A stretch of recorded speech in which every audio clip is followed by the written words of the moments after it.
এটা বদলি নয়, এটা একটা পোস্টিং দেওয়া হয়েছে। এবার যে জায়গায় অসঙ্গতি ছিল সেই অসঙ্গতি হচ্ছে যে হঠাৎ করে যেটা মেরিট বেসড কাউন্সিলিংয়ের মাধ্যমে হয় সেই জায়গাটাকে ভায়োলেট করে দেখা যাচ্ছে যে 1600 জনের মধ্যে 3 জনকে তাদের খেয়াল খুশি মতো তারা বিভিন্ন জায়গায় পোস্টিং দিয়ে দিচ্ছেন। এই ছিল মূলত আমাদের অভিযোগ। এই অভিযোগের বেসিসে আমরা মহামান্য কোর্টের কাছে বিচারের জন্য এসেছিলাম। আমরা যে জায়গাটা বলছি যে এই যে 3 জনকে হঠাৎ এই আরবিটারিভাবে পোস্টিং দেওয়া হলো কেন, এর জায়গায় সরকারের কোনো যুক্তিযুক্ত আছে কি নেই, সেই জায়গা থেকে আমি যেটুকু দেখলাম সেটা হচ্ছে যে তিনি সময় চেয়েছেন।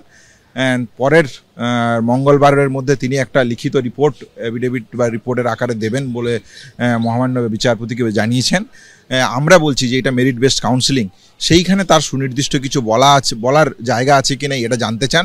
তিনি আবার বলেন যে আমি তাহলে রিপোর্টে সেগুলো লিখিতভাবে জানাবো তাদের দিক থেকে, সেই জন্য তার সময় দরকার। তিনি সময় চেয়েছেন, মহামান্য বিচারক ওনাকে সময় দিয়েছেন।